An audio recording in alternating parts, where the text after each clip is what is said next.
tiba-tiba mereka yang ada di sana ini semua melihat ada sosok perempuan. Dia ini pakai daster putih sampai ke bawah, dan anehnya sosok perempuan ini nggak jalan tapi melayang. Dewa itu sempat kebangun tapi dia nggak duduk, dia hanya membuka mata. Dia lihat memang ada sosok perempuan itu yang jalan. Jadi dia itu jalan kayak mengelilingi anak-anak yang lagi tidur di sana. Dan sesekali si cewek itu berhenti terus sambil noleh ke arah bawah. Setelah itu dia jalan lagi dan jalannya itu benar-benar melayang. Santi sempat berbisik, "Wak, dia ngikut kamu, Wak." "Loh, siapa, San?" "Ya itu yang ada di sekolah itu yang katanya namanya Clara, dia ngikut kamu." "Yang bener, Hasan, kenapa kok ngikut aku? Kok tiba-tiba ikut aku? Kan tadinya ngikut Avanti." "Iya, dia ada di sampingmu sekarang, Wak. Dia duduk persis di sampingmu."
Bismillahirrahmanirrahim. Assalamualaikum warahmatullahi wabarakatuh. Sobat Kembara Sunyi dimanapun berada, pada kesempatan kali ini kami akan menceritakan cerita yang dibagikan oleh Sobat Kembara yang bernama Dewa. Dan sebelum kita masuk ke ceritanya, untuk teman-teman yang nonton tayangan ini dan belum subscribe, jangan lupa untuk subscribe lebih dulu agar channel Kembara Sunyi ini lebih berkembang lagi dan kami lebih bersemangat lagi dalam membuat konten-konten terbaru di Kembara Sunyi. Dan untuk teman-teman yang telah mendukung kami sejauh ini, kami mengucapkan terima kasih banyak. Semoga amal kebaikan teman-teman dibalas kebaikan berlipat oleh Allah Subhanahu wa Ta'ala.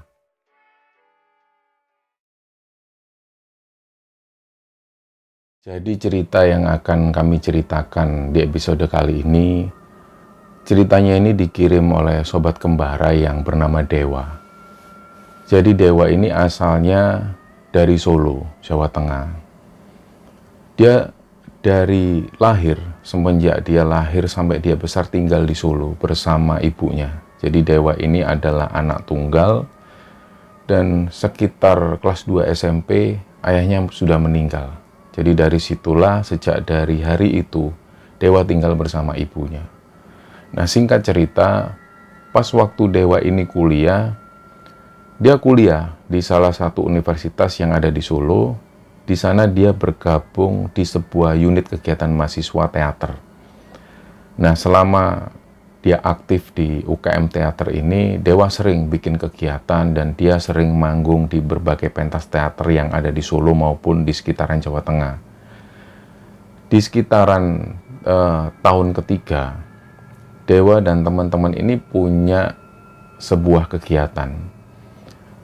Awalnya kegiatan ini mau diadakan di kampusnya sendiri, tapi pada saat itu pihak kampus ini nggak mau mensponsori, artinya uang dari kampus ini nggak akan turun kecuali kalau Dewa dan teman-teman ini mengadakan acara teater ini di SMA-SMA. Jadi harapan dari pihak kampus supaya kampus mereka ini dipromosikan ke SMA-SMA yang ada di sekitaran Jawa Tengah itu. Dari situlah mereka mulai merubah konsepnya.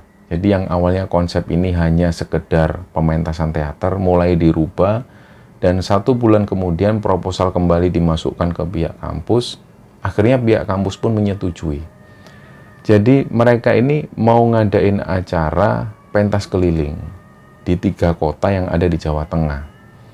Pilihan mereka waktu itu adalah kota Klaten dan kota Sragen, yang satunya lagi kota yang tidak akan kami sebutkan di sini karena kejadian yang akan terjadi adalah di kota tersebut. Jadi mulailah waktu itu ketika semua dipersiapkan, termasuk transportasi sudah dipersiapkan, dan semua yang terlibat di dalamnya ini juga sudah dipersiapkan. Ada sekitar 25 orang yang akan berangkat menuju ke beberapa titik ini. Jadi acara ini digelar 3 minggu berturut-turut. Tapi untuk setiap kota itu akan diadakan di hari Sabtu dan Minggu, sementara persiapan panitia sudah harus dilakukan mulai hari Jumat. Jadi setiap minggu mereka ada pementasan di setiap titik-titik kota.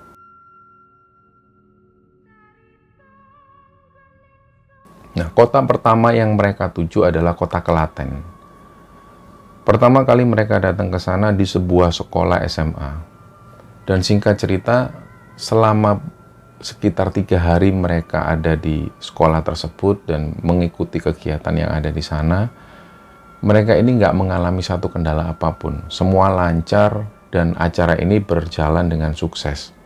Setelah itu kembalilah mereka ke kampus. Mereka memproses lagi kegiatan selanjutnya yang akan diadakan di satu kota ini yang tidak kita sebutkan namanya. Setelah semuanya siap, barulah mereka menuju ke kota tersebut. Jadi yang berangkat ini panitia-panitia yang akan bertugas lebih dulu di sana. Mereka berangkat Jumat pagi, di sekitaran jam 7 pagi mereka sudah berangkat ke kota tersebut. Sedangkan waktu itu ada 3 orang yang akan menyusul, yaitu Dewa, yang satunya lagi Santi, dan satunya lagi ini Agus. 3 orang inilah yang akan menyusul karena mereka ada urusan sebelumnya. Nah, 3 orang ini janjian. Jadi Dewa, Santi, dan Agus itu janjian di satu tempat jam 4 sore. Ketika urusan sudah beres semua, mereka akan menyusul teman-temannya. Waktu itu jam 4 sore mereka kumpul di satu titik dan Santi dan Agus ini sudah siap. Akhirnya mereka berangkat naik bis menuju ke kota tersebut. Begitu sampai di sana sudah menjelang maghrib. Nah, begitu sampai di sekolah ini cukup besar. Jadi masuk halaman itu ada lapangan yang lapangan ini fungsional. Ada bisa digunakan untuk lapangan basket, lapangan futsal, dan juga lapangan voli. Dan di samping sebelah kiri itu ada masjid yang cukup besar juga. Dan di tengah-tengah itu ada ruangan, mungkin ruangan kelas atau ruangan guru yang difungsikan di sana. Dan di tengah lagi ada lorong yang masuk menuju ke sekolah tersebut. Jadi setelah masuk itu ada lapangan lagi. Dan di pinggir-pinggir lapangan itu merupakan kelas-kelas. Nah, sekolahan ini besar. Sekolahan ini ukuran besar sampai ke belakang. Dan di belakang itu ada lapangan bola. Tapi lapangan ini adalah lapangan umum. Dan di samping lapangan bola itu ada pemakaman umum juga. Nah, pertama kali mereka sampai, terutama Dewa, Santi, dan si Agus ini, mereka itu sudah khawatir dengan anak yang namanya Avanti. Karena sebelumnya, pas waktu Dewa, Agus, dan Santi ini belum sampai di sekolah tersebut, mereka dapat info dari grup WA. Jadi waktu itu di grup mereka membahas tentang Avanti yang sempat kesurupan di sana. Dari situlah pada saat perjalanan ini Dewa sempat membahas dengan Agus dan juga Santi. Dan kebetulan Santi ini orangnya sensitif sekali. Dia punya beberapa kelebihan yang tidak dipunyai oleh anak-anak lain. Jadi Santi ini dia pernah mendapatkan satu wangsit atau apalah itu dari nenek buyutnya. Dan dia adalah termasuk perempuan yang sensitif. Pas waktu dalam perjalanan menuju ke sekolah ini, Santi sebenarnya sudah dapat kabar tentang Avanti yang kesurupan. Jadi pas waktu dalam bis, Santi ini sempat menghela nafas panjang, terus kemudian matanya itu terpejam. Gak lama setelah itu, menurut pengakuan Dewa dan Agus, Santi itu sempat mengerang dan kemudian tersadar kembali. Barulah di sini Santi cerita ke Agus dan Dewa. Jadi dia cerita kalau ini perempuan yang masuk ke Avanti ini adalah perempuan penunggu di sekolah tersebut. Nah, waktu itu Santi ini sempat menuju ke sana, sempat berdialog dengan penunggu di sekolah tersebut. Nah, itulah yang terjadi. Memang Santi punya kelebihan semacam itu.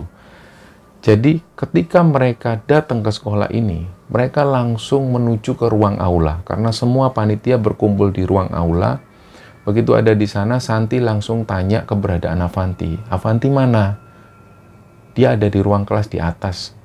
Akhirnya disamperinlah ke sana, ternyata Avanti ini kondisinya masih dalam keadaan lemes, dia baru saja tersadar dari kesurupan.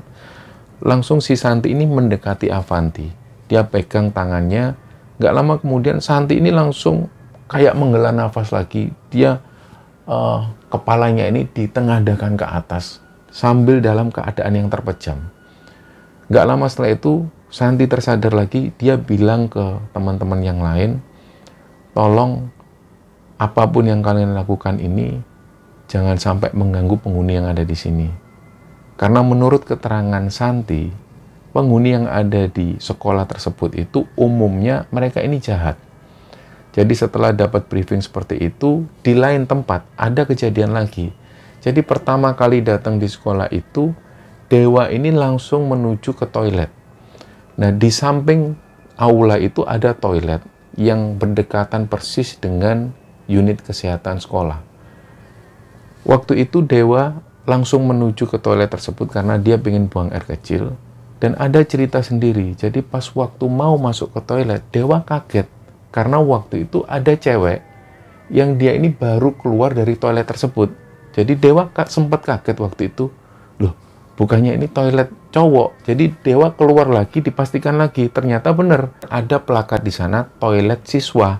Sementara toilet siswi ada di sebelah kanan yang terhalang dengan tembok. Jadi Dewa agak bingung, mungkin itu cewek salah masuk mungkin. Akhirnya Dewa pun masuk toilet, dia keluar lagi, dan dia ceritakan hal ini ke teman-temannya.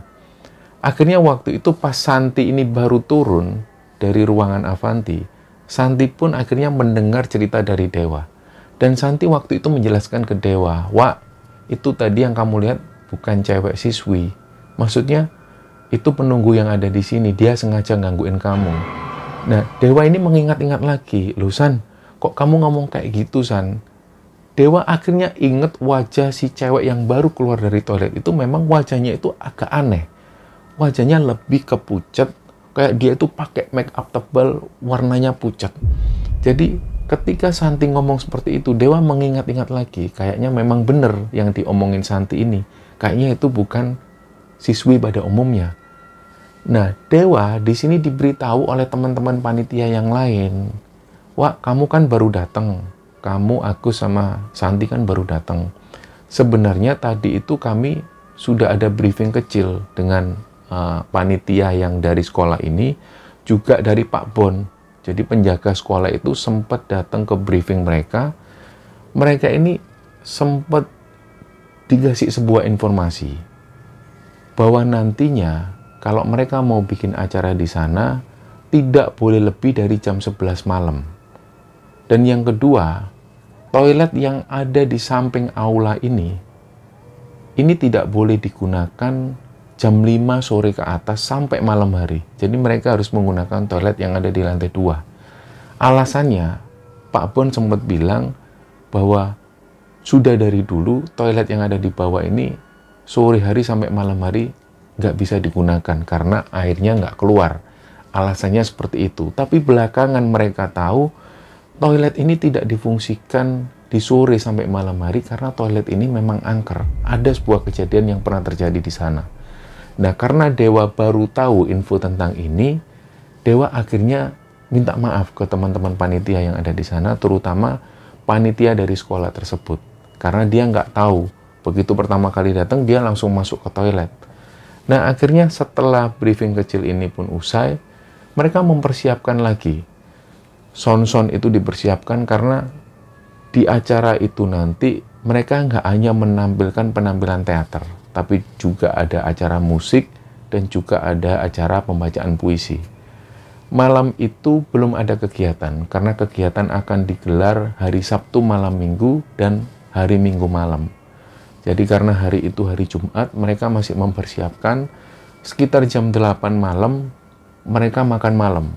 Jadi antara panitia dari kampus dan juga panitia dari sekolah ini, mereka makan bareng. Setelah mereka makan malam itu, beberapa dari siswa-siswi ini dijemput orang tuanya. Karena nggak semuanya bisa tidur di sekolah. Jadi yang tidur di sekolah itu hanya ada 5 orang siswa. Sementara Dewa dan teman-teman, mereka tidur di aula itu hanya menggelar terpal dan juga tikar-tikar yang mereka bawa dari kampus. Malam itu jam 10 sudah sepi. Mereka semua sudah tidur. Dewa dan beberapa anak-anak yang lain, terutama yang cowok-cowok itu masih nongkrong di depan aula. Nah, di depan aula persis, di samping masjid itu ada satu pohon besar. Mereka nongkrong di sana sambil ngobrol. Di depan sekolah itu ada jalan, tapi jalanan ini relatif sepi kalau jam segitu. Karena letaknya juga nggak di kota. Sekolah ini letaknya ada di pinggiran kota. Waktu itu sekitar jam 10 malam, keadaannya sudah sepi. Waktu itu mereka ngobrol-ngobrol, tiba-tiba di lantai atas, tepatnya di atas aula itu, mereka dengar ada suara orang yang berlarian. Begitu mereka ngeliat ke atas, ternyata nggak ada siapa-siapa. Mereka pun ngobrol lagi. Mereka nggak terlalu ambil pusing dan nggak terlalu berpikiran negatif. Setelah mereka ngobrol-ngobrol sambil melihat ke arah jalan itu, tiba-tiba ada lagi yang masuk. Seperti ada bayangan yang masuk, tapi lewat di samping masjid. Dan anehnya, 5 orang yang duduk-duduk di sana itu noleh secara bersamaan. Artinya mereka semua itu melihat dari sudut mata bahwa ada yang baru aja lewat. Begitu mereka ngelihat, akhirnya mereka saling bertanya, itu tadi siapa? Nggak tahu. Perasaan sudah tidur semua teman-teman. Ya sudah yuk, kayaknya kita sudah waktunya tidur. Akhirnya mereka pun masuk aula, mereka tidur. Nah, sekitar jam 1:30 dini hari, ada cewek ini yang kebangun. Salah satu panitia itu kebangun, dan dia bangunin teman-teman yang cowok. Anterin aku ke atas dong. Jadi karena mereka ini juga malas untuk naik ke atas, si teman-teman yang cowok ini bilang, sudahlah, pakai toilet yang di depan itu aja. Loh kan nggak boleh, ini masih malam. Sudahlah, aku ngantuk. Dari sini kan aku kelihatan. Memang dari aula itu, toilet yang ada di samping aula ini kelihatan. Jadi maksud dari teman-teman cowok, dia itu disuruh untuk kencing di toilet yang ada di samping aula. Nah, karena nggak ada satupun yang bangun, nggak ada yang mau mengantarkan, si cewek-cewek ini bangunin teman-teman yang lain, yang cewek juga. Ada total 3 orang cewek yang menuju ke toilet. Mungkin waktu itu mereka juga pengen buang air kecil, masuklah mereka ke toilet ini. Toilet yang sebenarnya dilarang untuk dimasukin pada saat malam hari. Nah, pas waktu mereka masuk, nggak ada kejadian apapun. Begitu mereka keluar, mereka bertiga ini menjerit langsung masuk ke aula. Jadi secara otomatis mereka semua yang lagi tidur itu bangun. Loh kenapa? Kenapa? Ya Allah, mereka belum bisa cerita. Barulah sekitar 10 menit kemudian ketika lampu aula ini dinyalakan, baru mereka bisa cerita. Jadi ternyata waktu itu mereka ini gantian masuk toilet. 1 orang masuk toilet lebih dulu, 2 orang yang lain jaga di luar. Dan pas waktu giliran orang yang terakhir ini masuk, 2 orang jaga di luar, tiba-tiba ada cewek yang langsung berdiri persis di samping mereka. Nah, mungkin waktu itu mereka ini belum sadar karena baru bangun tidur. Jadi 2 orang yang ada di luar itu belum sadar atas kehadiran si perempuan ini. Mereka mengira ini salah satu teman mereka. Begitu 2 orang ini noleh, ternyata si cewek ini wajahnya pucat. Dan matanya itu melirik ke arah mereka. Akhirnya mereka hari itu nggak berani lagi masuk ke toilet tersebut.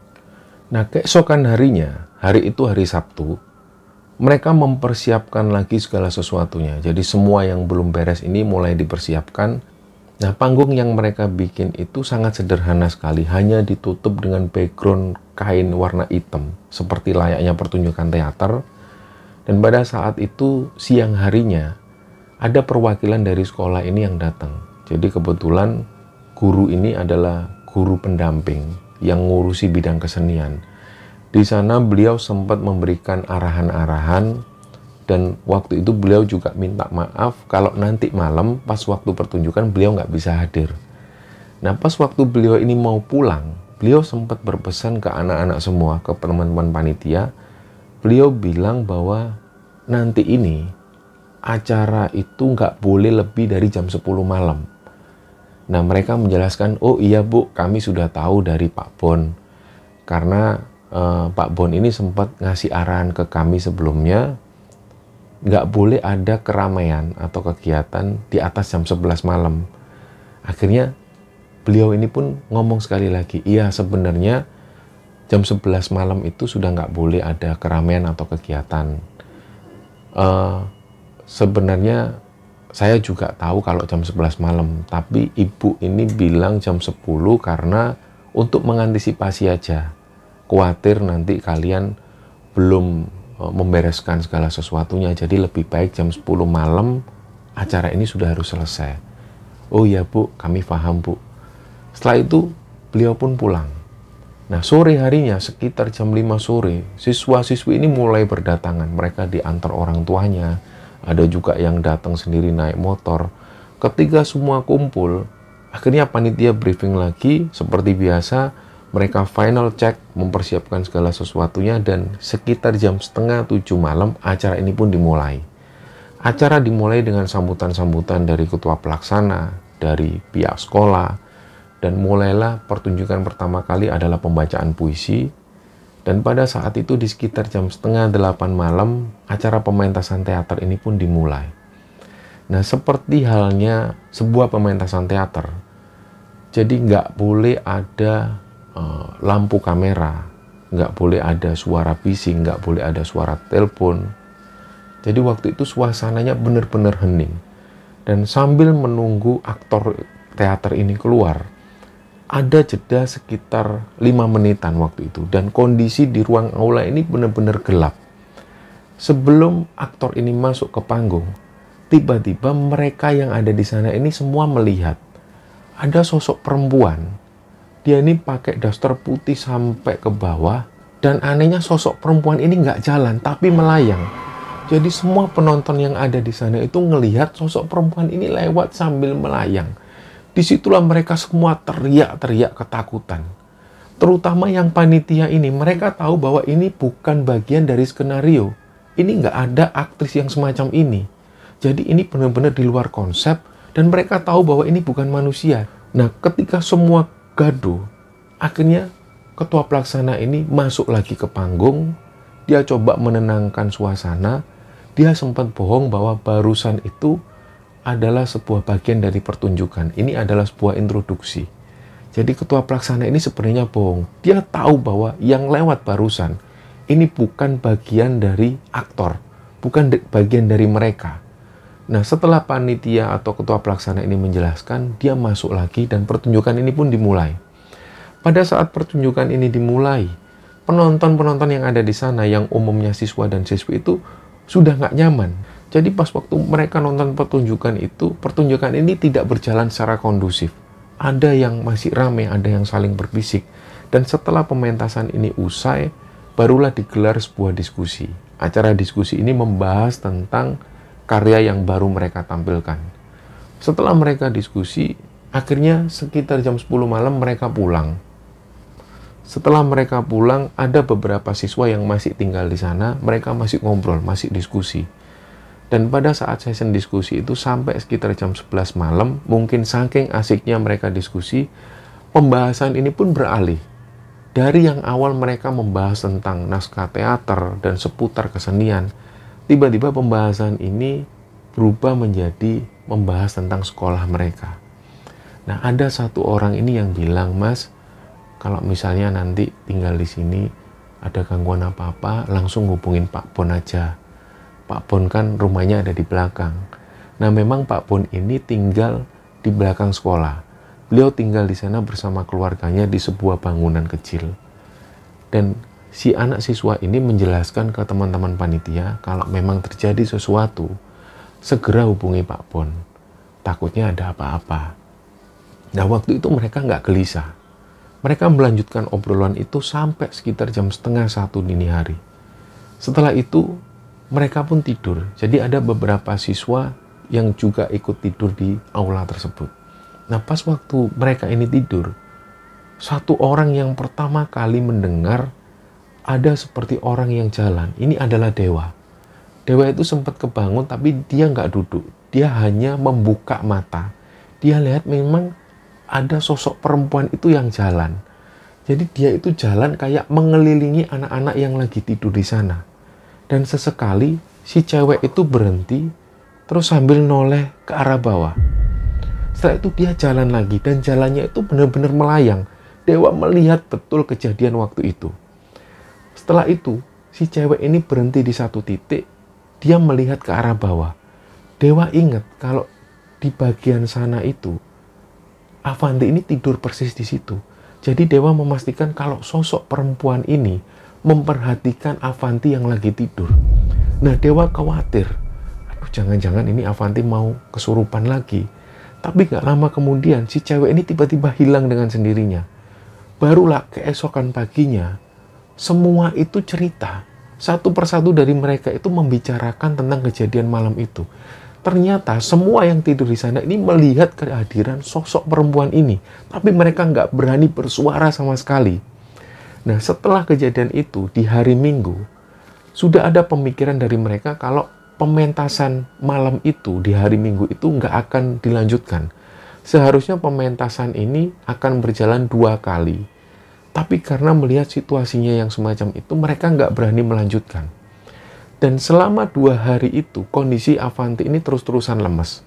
Avanti yang seharusnya tampil di hari Sabtu malam Minggu itu, dia akhirnya nggak jadi tampil karena kondisinya masih lemes. Dan selama dia ada di sekolah tersebut, si Avanti itu selalu merasa diikutin oleh sosok perempuan. Nah, hari itu hari Minggu siang. Mereka belum mengambil keputusan apakah pementasan nanti malam ini tetap diadakan atau dibatalkan. Nah, siang itu sambil mereka ini menunggu keputusan dari panitia, Dewa dan beberapa orang teman ini jalan-jalan di sekolah tersebut, memasuki ruang-ruang kelas sampai ke belakang. Dia ingin tahu sebenarnya Pak Bon ini tinggal di mana. Ternyata di ruang pojok sekolah tersebut ada bangunan yang seperti ruang kelas. Tapi bangunan ini sudah difungsikan seperti rumah. Jadi ada ruang tamu, ada ruang tidur. Ternyata disinilah rumah Pak Bon berada. Dan waktu itu kebetulan Pak Bon ini lagi siram-siram tanaman dan mengetahui kalau Dewa dan teman-teman lagi jalan-jalan di sana. Pak Bon punya apa? Mau kemana, Mas? Oh, mau jalan-jalan, Pak. Ayo mampir dulu ke rumah saya. Dibuatkanlah teh mereka ini. Ada 3 orang waktu itu, termasuk si Dewa ini. Mereka ngobrol-ngobrol. Bapak ini sudah lama, Pak, di sini. Walah, Mas, saya masih bujang itu sudah kerja di sini sebagai penjaga sekolah. Sampai anak saya ini sudah duduk di bangku SMP. Ya sudah lama sekali, coba Mas hitung sendiri. Awalnya mereka ngobrol-ngobrol, sampai kemudian Pak Bon ini membahas tentang kejadian yang menimpa Avanti. Dari sinilah Pak Bon cerita. Dulu itu gini loh, Mas. Di tahun-tahun sekitar 99 atau 2000, saya lupa. Ada satu siswi itu yang namanya Clara. Dia itu sebenarnya anak orang berada. Bapaknya itu asli dari Samarinda. Dulu dia tinggal di sana. Dia anak tunggal.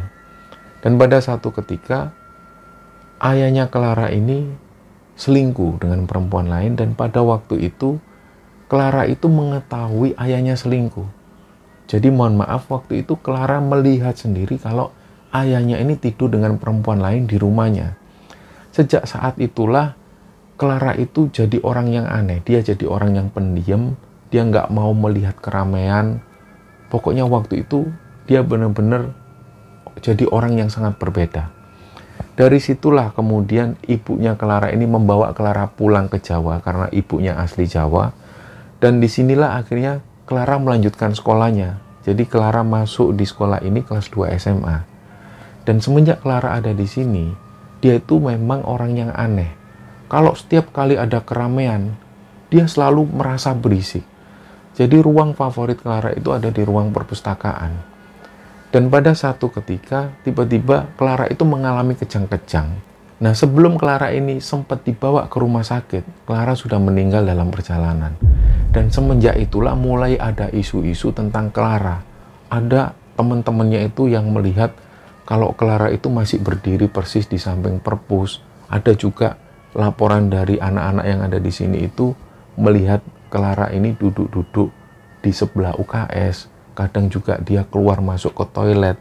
Makanya dari situlah toilet ini tidak diperbolehkan dimasuki di atas jam 5 sore. Dan setiap ada kegiatan yang berhubungan dengan keramaian-keramaian, ini sebenarnya tidak boleh diadakan di malam hari.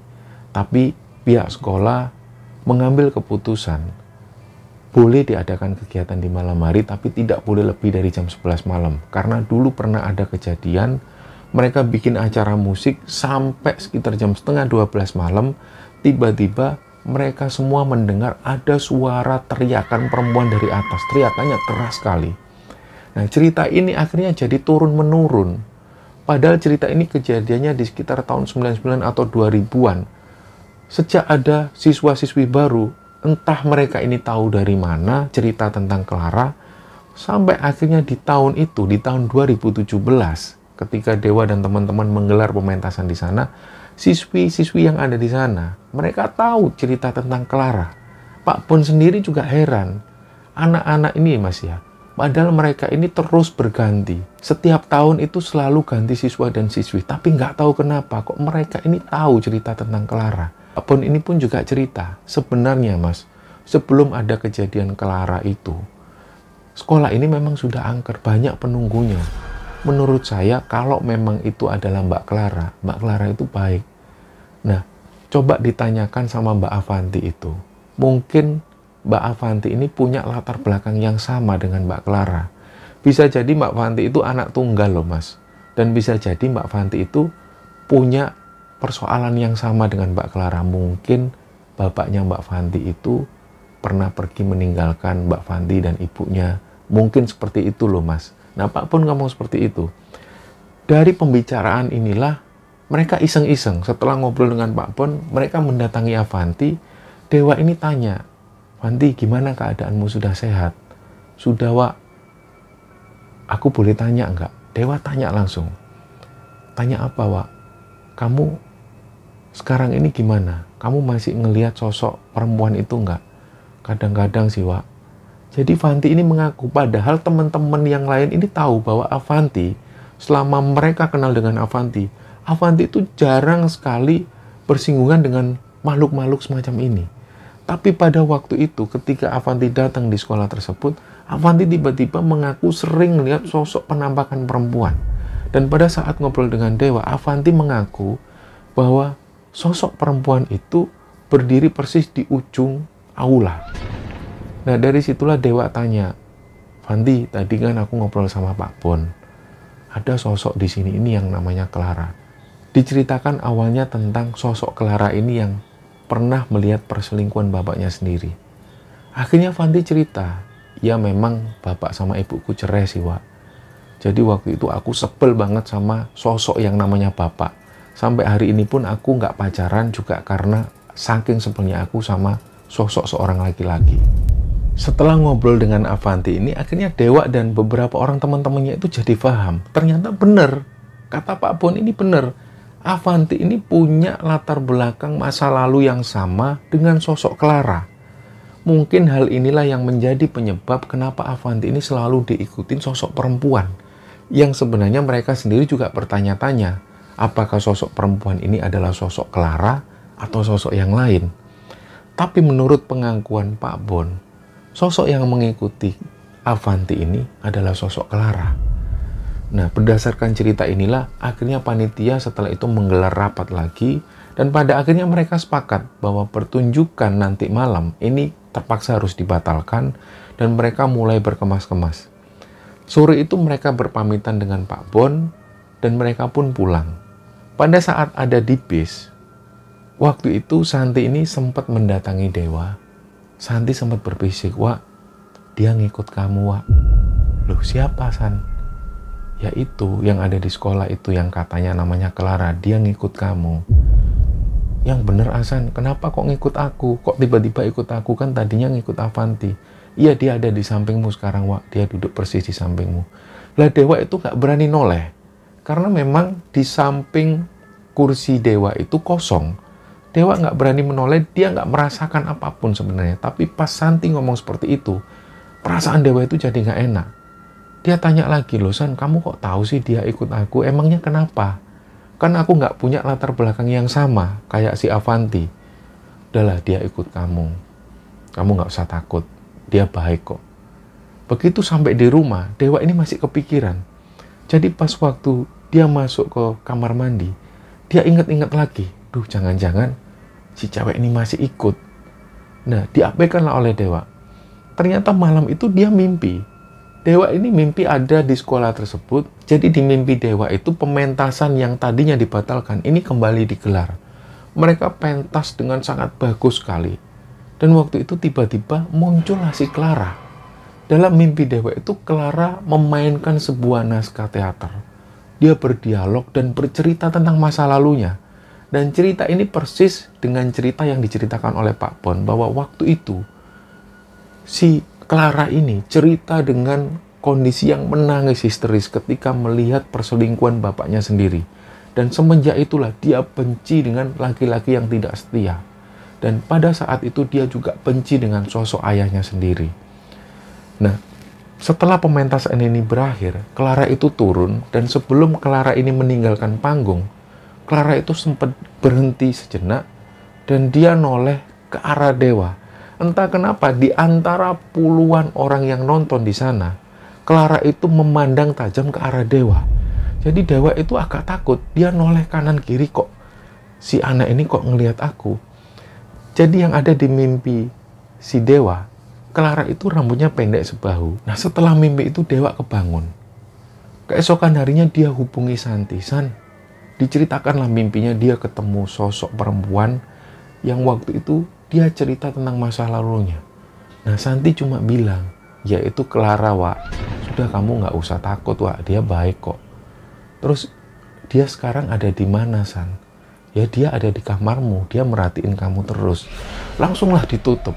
Dewa itu langsung takut, dia ngelihat ke sekeliling kamar dan memastikan gak ada siapapun. Jadi waktu Dewa ini tidur, memang dia merasa kalau selalu ada yang memperhatikan. Dan hal semacam ini belum pernah dirasakan Dewa sebelumnya. Nah, hari-hari itu pun berlalu. Sampai kemudian sekitar 6 bulan setelah itu, Dewa itu mengalami satu kejadian lagi. Pas waktu itu Dewa baru pulang dari kampus, dia masuk kamar. Karena Dewa ini tinggal sendirian dengan ibunya. Waktu itu ibunya belum pulang dari arisan. Nah, Dewa ini masuk kamar. Seperti biasa, dia persiapan mau tidur. Tiba-tiba ada suara perempuan. Wak, bukain, Wak.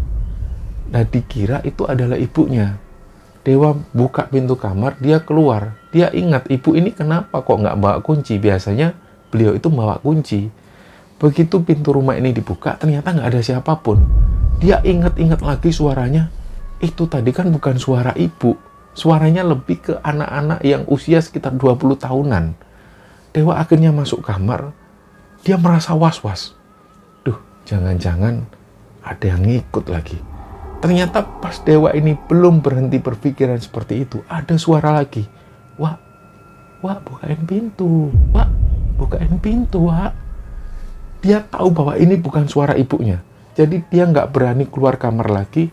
Sampai sekitar jam setengah 10 malam, barulah ibunya ini pulang. Assalamualaikum. Nah, ini nak ibu bawa makanan. Barulah ini ibunya Dewa yang datang. Dia pun cepet-cepetan keluar. Ibunya juga kaget. Kamu ini kenapa kok kayak orang ketakutan? Iya, Bu. Tadi itu ada suara perempuan. Wes, kamu jangan nakut-nakutin ibu. Karena ibunya itu juga seorang yang penakut. Jadi setelah Dewa ini makan, dia kembali tidur. Nah, hal itu nggak pernah terjadi lagi. Dewa nggak pernah mengalami kejadian ini lagi. Sampai kemudian, Dewa itu berencana untuk mengirimkan cerita ini kepada kembar asuhnya. Jadi mulailah Dewa menceritakan cerita ini. Dia ngetik di laptop dalam format MS Word. Waktu dia cerita di awal-awal itu, Dewa nggak merasa keanehan apapun terjadi. Dia menulis cerita ini dengan lancar, sampai kemudian pada satu titik malam itu sekitar jam setengah 10 malam, ibunya datang. Assalamualaikum, ini loh ibu bawa makanan. Dewa pun keluar. Karena dari sejak awal dia sudah nunggu kehadiran ibunya. Dewa ini sudah lapar. Jadi begitu ibunya datang bawa makanan, dia pun keluar kamar langsung makan. Setelah dia makan, ngerokok sebentar, dia masuk kamar lagi melanjutkan cerita ini. Nah, pas waktu Dewa ini ngelihat laptop, dia kaget. Karena ada tulisan besar caps lock di situ, ada yang ngetik, "Hai Dewa, titik. Dia langsung kaget. Dia langsung ngubungi teman-temannya.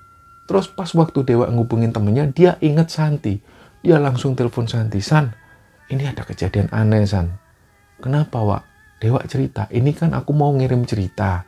Cerita ini mau tak kirimkan ke Kembara Sunyi.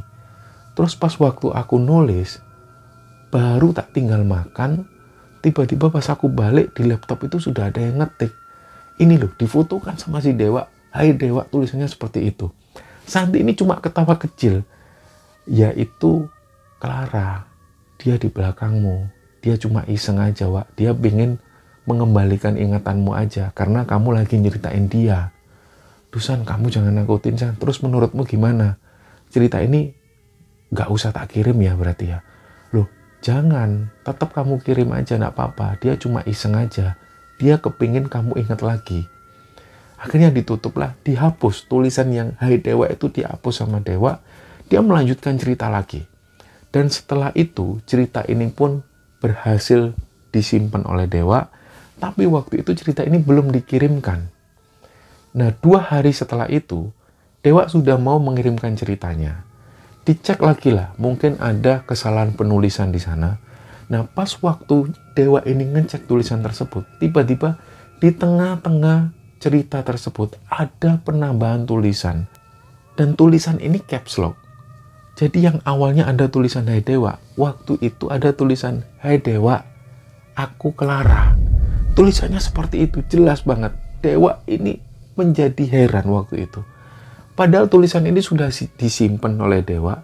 Kenapa tiba-tiba ada tulisan semacam itu dan jelas-jelas di sana dia menyatakan aku Clara.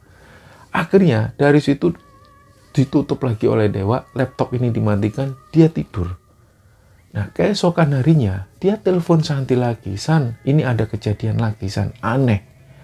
Ini bahkan ada tulisan aku Clara. Menurutmu gimana, San? Gak usah tak kirim ya?" "Sudah gak apa-apa, Wak. Kamu kirim aja. Kamu mau kirim aja. Gak apa-apa. Dia tuh gak ganggu. Berarti mungkin kamu punya masa lalu yang sama si Clara itu." Nah, Dewa bingung. "Ah, sama gimana? Wong bapakku itu meninggal kok." "Ya, siapa tahu sama." Si Santi ngomong seperti itu. "Nggak mungkin lah si Clara sampai ngikut kamu kayak gini. Kalau kamu nggak punya masa lalu yang sama. Coba deh kamu tanya ibumu." Setelah itu ditutuplah telepon ini. Dewa akhirnya mengirimkan email ini kepada Kembara Sunyi. Dan setelah itu, Dewa sudah nggak mengingat lagi. Nah, 3 hari kemudian, Dewa ini dihubungi oleh tim Kembara Sunyi bahwa cerita ini akan diangkat, akan diceritakan di Kembara Sunyi. Dari situlah Dewa teringat kembali, dia coba mengkonfirmasi hal ini ke ibunya. Dia tanya, "Bu, sebenarnya cerita Bapak itu gimana sih, Bu?" Nah, ibunya ini diem. Nggak lama kemudian ibunya tanya, "Kamu kenapa kok tiba-tiba tanya ini?" Diceritakan oleh si Dewa tentang sosok Clara ini. Awal mula Clara sampai merasuki Avanti dan sampai kemudian si Clara ini mendekati Dewa. Dewa mau tanya ke ibunya, apakah mungkin cerita Dewa itu mempunyai masa lalu yang sama dengan Clara. Nah, disinilah ibunya cerita. Dulu yang Dewa tahu, bapaknya Dewa itu pergi menuju ke Jakarta untuk bekerja di Jakarta. Waktu itu Dewa masih duduk di bangku kelas 5 SD.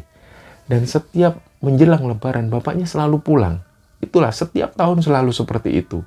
Sampai kemudian pas Dewa ini duduk di bangku kelas 3 SMP, tiba-tiba Dewa dikabari oleh ibunya bahwa bapaknya itu meninggal di Jakarta. Tapi pada saat itu, Dewa sama sekali belum pernah menuju ke makam bapaknya itu. Sampai kemudian pas Dewa ini duduk di bangku kelas 2 SMA, untuk pertama kalinya Dewa diajak menuju ke makam bapaknya. Nah, cerita yang didapat Dewa dari kecil seperti itu. Ternyata pada saat itu ibunya ini cerita. Pada waktu itu ibunya sempat berbohong. Sebenarnya yang terjadi dengan bapaknya Dewa. Bapaknya Dewa ketika kerja di Jakarta, beliau itu sudah menikah lagi dengan perempuan lain. Hal ini baru diketahui 2 tahun kemudian oleh ibunya Dewa. Nah, setelah mengetahui hal ini, ibunya Dewa itu minta diceraikan, tapi bapaknya Dewa ini nggak mau. Bapaknya ini masih mengunjungi ibunya, dan sampai pada satu ketika Dewa ini duduk di bangku kelas 3 SMP, ibunya terpaksa berbohong ke Dewa bahwa bapaknya ini sudah meninggal. Sebenarnya waktu itu bapaknya masih hidup, karena ibunya sudah terlanjur sebel dengan sosok bapaknya Dewa. Ibunya akhirnya mengarang cerita seperti itu. Dan sampai kejadian yang sebenarnya pada saat Dewa ini duduk di bangku kelas 2 SMA, bapaknya Dewa benar-benar meninggal dunia pada saat beliau sedang bekerja. Nah, dari situlah kemudian ibunya membawa Dewa mengunjungi makam bapaknya itu. Nah, cerita yang terjadi sebenarnya seperti itu. Jadi Dewa akhirnya berpikir, ternyata benar ceritaku ini mirip sama ceritanya Clara. Mungkin karena hal inilah Clara itu selalu mengikuti Dewa. Karena ceritanya juga hampir mirip. Ada sosok laki-laki yang mengkhianati seorang istri. Di situ yang terjadi dengan bapaknya Dewa. Nah, dari cerita inilah Dewa akhirnya jadi paham ternyata memang seperti ini. Entah kejadian ini kebetulan atau tidak, dia sendiri juga nggak tahu menahu. Dewa sendiri membiarkan hal itu terjadi. Sampailah akhirnya cerita ini diceritakan ke Kembara Sunyi, dan Dewa pun juga mengaku sampai cerita ini diceritakan ke Kembara Sunyi, sampai cerita ini terakhir dikirimkan kepada Kembara Sunyi, Dewa ini masih merasa diikuti oleh sosok Clara. Semoga kita semua bisa mengambil hikmah dan bisa mengambil pelajaran dari kisah ini. Mohon maaf kalau ada salah-salah kata. Wassalamualaikum warahmatullahi wabarakatuh.